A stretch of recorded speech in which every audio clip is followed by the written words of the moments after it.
So today we are taking a look at 4 different small carpenter squares and the differences between them. So they range in price from 15 bucks all the way to about 70 bucks. And what we're going to do is we're going to take a look at these, we're going to compare and we're going to contrast. We're going to see, is it really worth it to spend more money on these type squares, or can you get the same thing for a cheaper price? Let's go. So full disclosure here, all these squares I purchased with my own money. And then also I will have links to all of these in the description below if you're interested in any of these. Starting out here, I just want to talk quickly about the Woodpeckers Delve Square. So I purchased this. I've had it for a couple of years now. And actually I purchased this because of this. So the Milwaukee, I had it 3 or 4 years ago. Was never super satisfied with it. And eventually trashed it because it was not super accurate.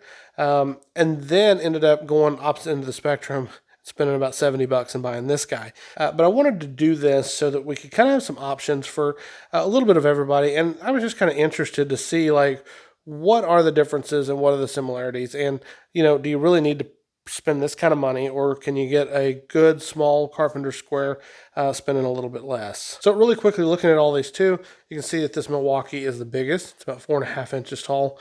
The iGaging bench square is about 4 inches. The DFM and the Woodpeckers are about 3.5. So there's kind of a couple of differences on the sizes.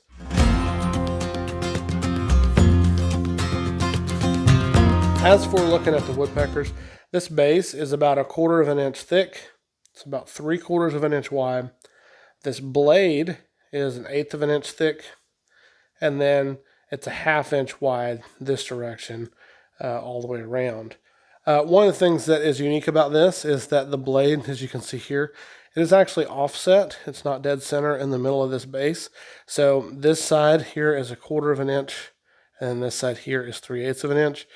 And that is used for marking things like, say, tongue groove, or, you know, like your tenons or whatever. You can just kind of take a quarter off, and then this is your tenon that's left here in the middle.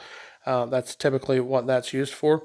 And then as far as the 3/8 mark, it's for 3/4 inch stock, just to help you find center. And then as far as center is concerned too, you've also got this hole here. It is sized for a self-centering drill bit. And so that hole, when you drill that in with a self-centering drill bit, it will be dead center of a 3/4 inch piece of stock, because it is at the 3 inch, or it is at the 3/8 of an inch center point there. Moving on to these little holes here. These are set up at 1/8 of an inch intervals. They fit a mechanical pencil, and they're super accurate. So as you can see here, we can just kind of pick a hole and kind of keep on moving. And I missed one there, but you know, there they are, extremely accurate. I love using that for that. It's very, very good for layout and things like that.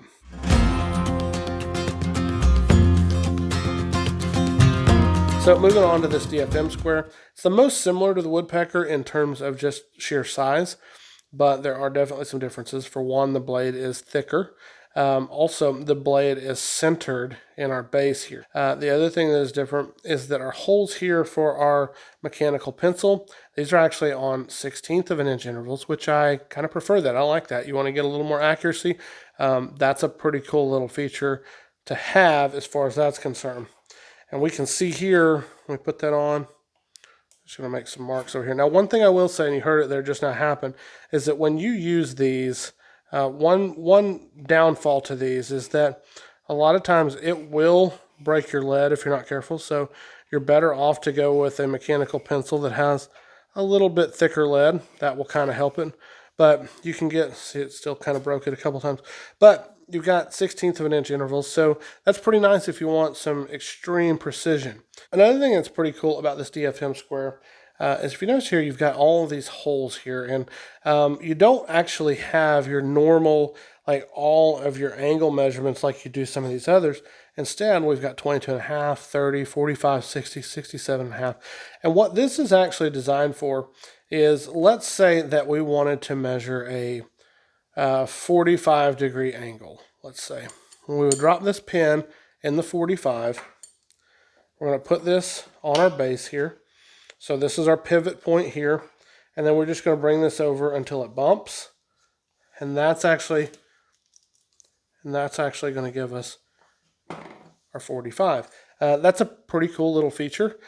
Same thing, you want a 30, do the same thing. Make you a mark, put it on your pivot point, bump it up, and now you got a 30.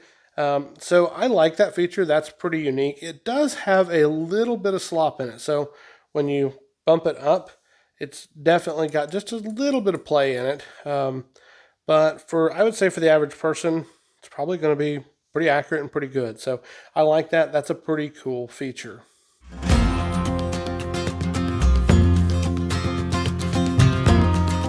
Looking at this bench square from iGaging, it's kind of like they took both of these squares and they put some features from both of them into this one square. Now, we don't have the holes here with the pin or anything like that, but we do have the 1/16 of an inch intervals here, as well as the base that has the 1/4 inch offset and the 3/8 of an inch offset. So we've got those that offset base that's similar to the Woodpeckers. So that's unique. It's not, however, one entire piece. This is not. These are actually two separate pieces that are put together, and I can see a little bit of daylight in there.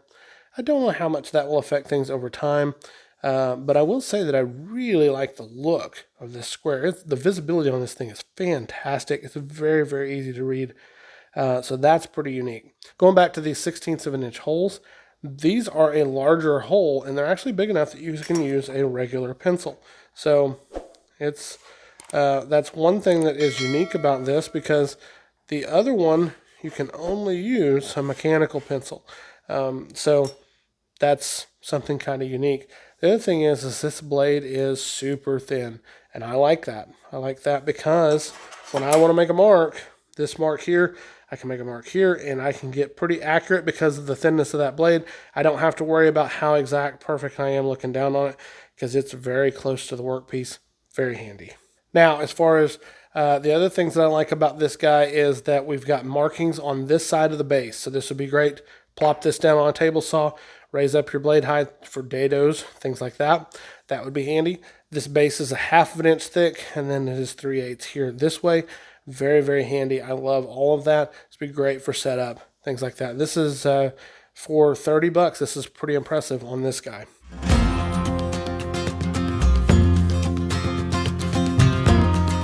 Now, moving on, looking at this Milwaukee, it does seem a little bit more like this is kind of more of a rough framing type square with a little bit of precision added to it. So it feels very much like it was just kind of chopped out with a chop saw.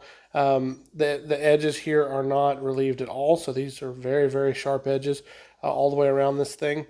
The blade of it is about 3/16 of an inch wide, which is interesting to say the least. So not an eighth. Not a 1/4, as well as the base. So the base is the exact same. But that being said, it is offset. So that's interesting. We've got the 1/4, we've got 3/8. So that's interesting that that's offset. We've also got a way here to get some measurements here if we wanted to drop this in. But it's not like these with holes. It's got this sawtooth pattern, and we would use this like this, and you would slide this over. It works pretty good. These are on a 1/4 inch intervals all the way across this way. And then you've got your other, say like your 1/8 would be here. So I could get, 1/8 here if I needed to. It's not as easy to use as having a hole, but it's fairly simple. Everything else though, visibility on this thing, fantastic. It's great. I would definitely say that if you just need something that is super rugged, this is probably a good way to go. It's not going to have the precision of some of these, but it will get you by.